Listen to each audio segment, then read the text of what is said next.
Mateus capítulo 16. Desde então começou Jesus Cristo a mostrar aos seus discípulos que era necessário que ele fosse a Jerusalém, que fosse morto e que ao terceiro dia ressuscitasse. E Pedro, tomando a parte, começou a repreendê-lo, dizendo: tenha Deus compaixão de ti, Senhor. Isso de modo nenhum te acontecerá. Ele, porém, voltando-se, disse a Pedro: para trás de mim, Satanás, porque me serves de escândalo, porque não estás pensando nas coisas que são de Deus, mas sim nas que são dos homens.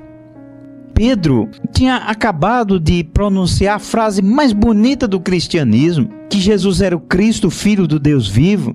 Pedro tinha acabado de ser usado pelo Pai Celestial. Instantes depois, Jesus chega para ele e diz: para trás de mim, Satanás. Então, jamais Pedro poderia ser chefe da igreja de Jesus, porque ele era falível. Pedro, ele tinha falhas tremendas na sua vida. Em Lucas capítulo 22, versículo 31 e o 32, Jesus disse: Simão, Simão, eis que Satanás vos pediu para vos ir andar como trigo, mas eu roguei por ti, para que a tua fé não desfaleça. Jesus orou por Pedro para que a sua fé não desfalecesse. Por quê? Porque Pedro era um homem, Pedro era um pecador. No Getsêmani, quando Jesus pediu aos discípulos que pudessem orar com ele, quando voltou, os discípulos estavam dormindo, inclusive Pedro. Quando vieram os soldados para prender a Jesus Cristo, Pedro se levanta, puxou uma espada e arrancou a orelha de um dos soldados. Mais tarde, Pedro negou a Jesus 3 vezes e o texto bíblico diz que ele praguejava o nome de Cristo. Mas sabe de uma coisa? Pedro se arrependeu amargamente. Mas mesmo se arrependendo, não passou a ser um homem perfeito. Ele tinha suas falhas. Em lugar nenhum das Escrituras declara que Pedro seria a autoridade suprema e infalível sobre todos os demais apóstolos e sobre a igreja de Cristo. Nem está dito também na Bíblia que Pedro teria sucessores depois dele, infalíveis, representantes de Cristo como cabeça da igreja na terra. Em segundo lugar, Pedro nunca foi chefe da igreja de Jesus, porque ele nunca assumiu liderança eclesiástica em Roma. Ou seja, Pedro nunca assumiu liderança da igreja lá em Roma. Em Gálatas capítulo 2, versículo 8, o apóstolo Paulo fala que Pedro foi escolhido por Jesus para ser apóstolo da circuncisão. E o que é isso? Era ser apóstolo dos judeus. Pedro não falava outros idiomas. O único texto bíblico que dá a ideia que Pedro esteve em Roma é 1 Pedro capítulo 5, versículo 13. A vossa coeleita em Babilônia vos saúda, como também meu filho Marcos. Muitos acreditam que essa Babilônia aqui era Roma. Aí a coisa fica mais complicada ainda, porque a Babilônia era a cidade do pecado, cidade da idolatria. Pedro foi em Roma, diz a história, apenas para morrer. Lá em Roma, o trono que lhe deram foi uma cruz. E ele morreu de cabeça para baixo, para não parecer com o nosso Senhor Jesus Cristo. Então a única coisa que Roma deu para Pedro foi uma cruz. Nunca assumiu nada em Roma. Nunca assumiu liderança alguma em Roma.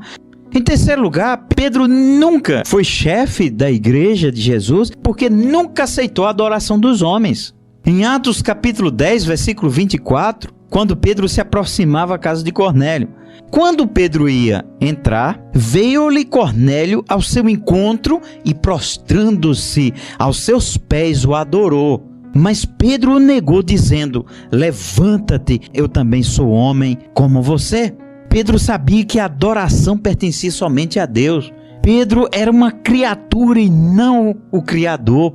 Romanos 1, 25, o apóstolo Paulo disse: pois trocaram a verdade de Deus pela mentira e adoraram e serviram a criatura antes que o Criador, que é bendito eternamente. Amém. Em quarto lugar, Pedro jamais poderia ser o chefe da igreja, porque Pedro era casado. Em Mateus capítulo 8, versículo 14, Jesus curou a sogra de Pedro. Em 1 Coríntios 9, 5, não temos nós o direito de levar conosco uma esposa crente? como também os demais apóstolos e os irmãos do Senhor e Cefas. Ele cita inclusive Pedro aqui, porque Cefas aqui é Pedro. Lá em 1 Timóteo 3 diz: é necessário, pois, que o bispo seja irrepreensível, marido de uma só mulher, que governe bem a sua própria casa, tendo seus filhos em sujeição, com todo respeito, pois se alguém não sabe governar bem a sua própria casa, como irá cuidar bem da casa de Deus?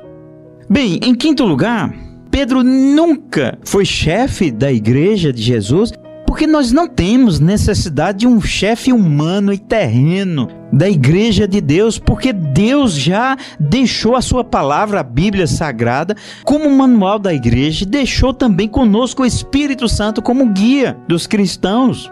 Um chefe na igreja só dá em heresias humanas, só dá em distorções das Escrituras Sagradas.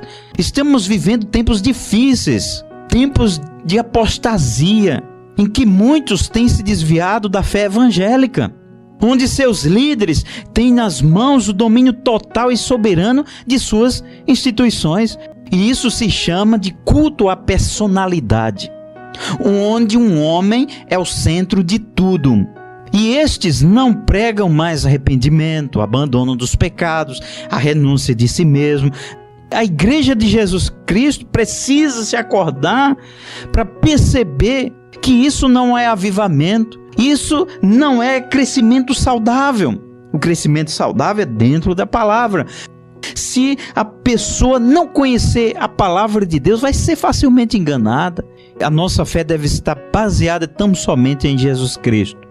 Oramos por todos os nossos ouvintes, para que o Senhor, pela tua palavra, venha convencê-los de que tu és o Cristo, Filho do Deus vivo. Tu és a pedra da igreja, o chefe, o dono, a cabeça da igreja. Ó Deus, a nossa fé deve estar em ti, olhar para ti, não para um homem. Nossos joelhos se dobrem somente ao Senhor Jesus Cristo. Amém. Jesus, diante dele a terra treme, nome que é sobre todo nome. Ele é que vai fazer por mim que todo medo chegue ao fim. Como é grande o poder do nome de Jesus. Se algum mal me sobrevém, não vou chamar por mais ninguém. Não existe potestade